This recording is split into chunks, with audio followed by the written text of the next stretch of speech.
2.000 pessoas com mais de 100 anos é extraordinário. Já se podia fazer uma maratona. O que é extraordinário é termos pessoas com mais de 100 anos que estão bem. Pois, exatamente. Não é? Porque podemos ter 100 anos e estarmos numa situação quase de ausência, não é? Nós fomos buscar um cidadão que já tem um cidadão que tem uma certa idade também, mas igual dose de cultura, para sabermos um bocadinho mais sobre si. O professor Herman José Saraiva. Muito bem, muito bem. Boa noite, professor. O que é que nos pode dizer sobre a nossa convidada de hoje? Ora bem, os portugueses, porventura, não conhecem a verdadeira história da sua convidada, a Maria de Belém. Refere-se às suas raízes, é isso? Não me refiro, não. Quem conhece bem as raízes da sua convidada é o cabeleireiro dela. Eu venho falar dos seus antepassados, da Cisjordânia. Mas a Maria de Belém é do Porto. Isso lá, o clube pouco me importa. Sim. Eu estou a falar do nascimento da Maria de Belém, que foi na Cisjordânia. A Maria de Belém é contemporânea de Jesus da Nazaré. Jesus, que foi primo direito do Jorge Jesus. Foi primo direito, já não é primo direito. Já não é. Já não é. De tanto andar com os barcos de pescas às costas, lá na Nazaré. Sim. Bom, ficou marreco. Sim. E, portanto, hoje é conhecido como o primo marreco. Ao passo que antigamente era o primo direito. Mesmo assim, Jorge Jesus inspirou-se na Maria de Belém para fazer aquele penteado que ele usa. Isto leva-me a falar na mãe de Jesus, que também é prima da Maria de Belém. Está a falar na Virgem Maria, é isso? Sim. A Virgem Maria, que se fosse viva, de certo teria sido convidada pela TVI para a Casa dos Segredos, porque tem um grande segredo.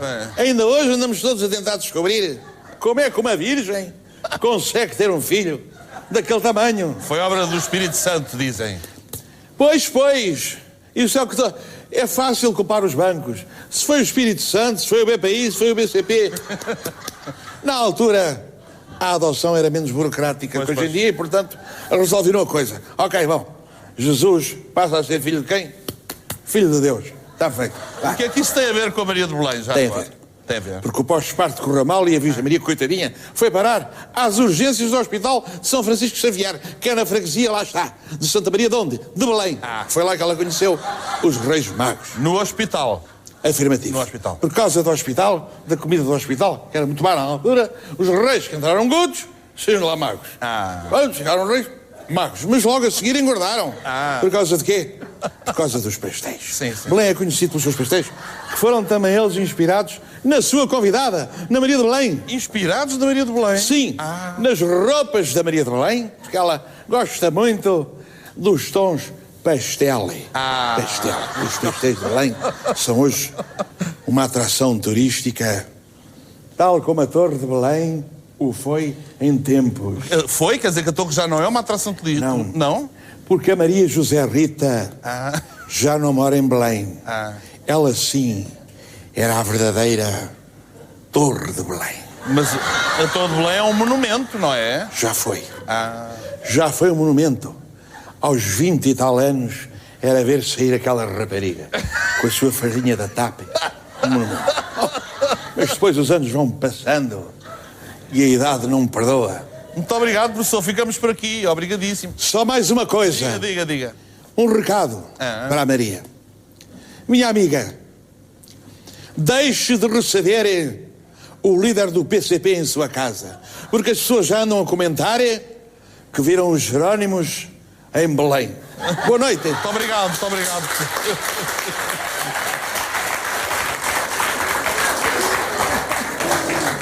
Falámos ali na Maria José Rita e o nosso ex-presidente Jorge Sampaio faz parte de uma comissão de 70 individualidades que lutam pelo seu serviço, pelo nosso serviço de saúde. Pelo nosso Serviço Nacional de Saúde. E essa luta é feita como e através de que meios? Portanto... Ora bem... Para já, qual é a lógica? É não deixar que ele se... Não, a lógica é as pessoas perceberem que o Serviço Nacional de Saúde foi uma construção nossa coletiva extraordinariamente importante que ele continue a existir. Porque nós devemos ter, em relação a estes sistemas de proteção social que são construídos através da solidariedade, devemos ter uma relação afetiva com eles e de respeito. Portanto, é nosso, porque é muito importante. E as pessoas só conhecem e só percebem quão importante é quando têm uma doença e uma doença grave. E se deixarem de o ter, perceberão que é realmente a maior das tragédias. Nós precisarmos ser tratados e não conseguirmos fazê-lo porque não temos capacidade económica para recorrer aos serviços que são pagos. A saúde é muito vista como um sistema que trata a doença. Ele também é um sistema que deve prevenir a doença. Portanto, há uma grande fatia que passa pela nossa intervenção de cidadania, no sentido de estimular as pessoas a que protejam a sua saúde e, no caso de estarem doentes, se envolvem, se responsabilizem para ultrapassar essa situação. E quando vê alguém a fumar, vai lá dizer... Digo sempre, eu sou um bocadinho aborrecida, porque então na Assembleia da República toda a gente tem que vir para a rua fumar. E anda também ali a azucrinar as consciências. Eu azucrino um bocadinho, mas não azucrino demais. Eu azucrino imenso, eu tornei-me um azucrino demais. Eu sabe que não há pior...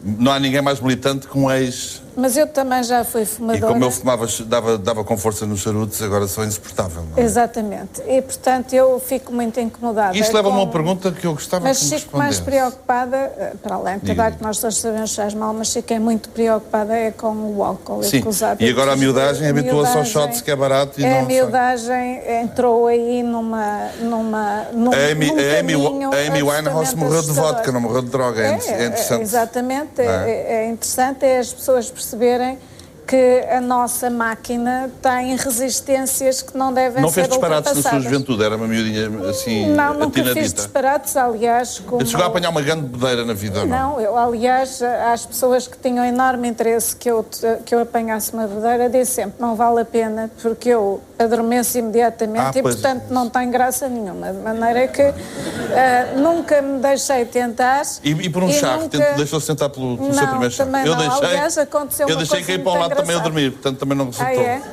Aconteceu uma coisa muito engraçada, que eu fui, penso que em 74 ou 75, dar uma volta de carro pela Europa e em Florença houve um jovem que veio ter comigo e ofereceu-me LSD. E eu, como acho que sou bem educada, eu disse, não quero, muito obrigada. E ele disse assim, mas percebeu que eu lhe ofereci? Porque parecia um bocado disparatado, não é? Eu estar ali a agradecer uma coisa dessa. Sabia perfeitamente o que é que se estava a tratar? Não quero, muito obrigada.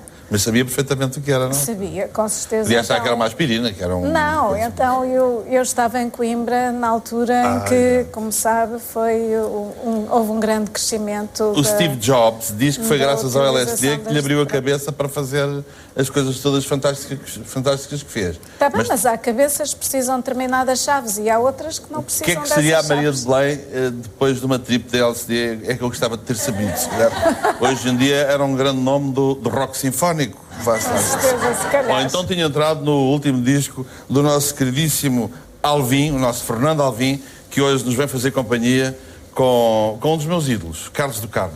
Fernando Alvim e Carlos do Carmo.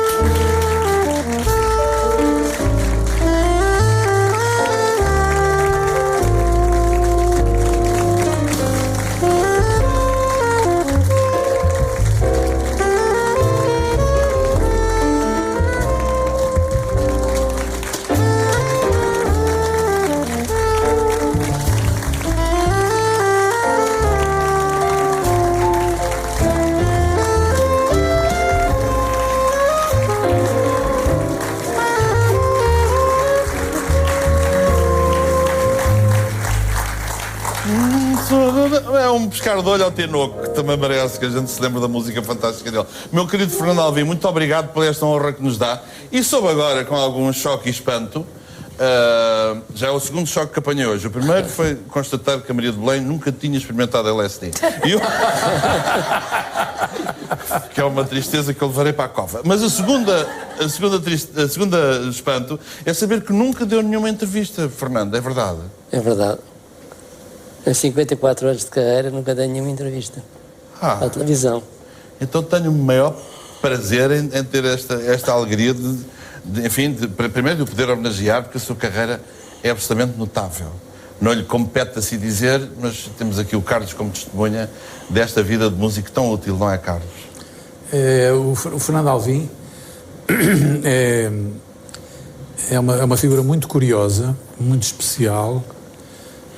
Eu devo dizer que é talvez das figuras mais belas do fado, mas muito discreta, como ele acabou de dizer. É uma pessoa que nunca se pôs em bicos de pés e tem esta coisa muito curiosa: toca um instrumento que nós os do fado chamamos viola, que é sempre um instrumento subalterno. Portanto, as pessoas prestam muita atenção ao guitarrista, o guitarrista é que é o tal, o guitarrista é que é o grande executante, a guitarra portuguesa tem um som fantástico. E depois ali está o apoio a quem ninguém depois liga muito. A quem ninguém liga nenhuma. Eu gostava só de contar um pequeno detalhe, porque a palavra não deve ficar comigo. O Fernando terá coisas com certeza muito interessantes para contar. Eu vou contar este pormenor que é bem revelador da personalidade do Alvim. O Alvim foi, durante décadas, o homem que acompanhou o maior guitarrista que este país teve, chamado Carlos Paredes, durante décadas. E o que é curioso em tudo isso é que o Alvim teve sempre uma atitude muito discreta. Ou seja, a sua atitude de complementaridade em relação à execução do Paredes, que era uma execução difícil, requeria da parte dele uma dedicação, um estudo, uma entrega que não eram comuns. A segurança que o Alvim transmitia, o Paredes sentia-se absolutamente seguro, seja a tocar, seja na vida, com este grande companheiro. Fernando, e há episódios maravilhosos com o Carlos Paredes, como aqueles de vocês de vez em quando irem passear para Sintra ou para a margem sul de Cacilheiro e comporem a cantar. Aconteceu de resto com um fado chamado, com uma música chamada Canto do Rio, não é verdade? Foi. Iam passear e cantavam os... Íamos até ao Ginjal. Íamos passear até ao Ginjal. Víamos de Cacilheiro. De Cacilheiro. E depois na... Já havia ponte? Não, nessa altura não havia ponte. Isto foi para aí em 61, 62, por aí.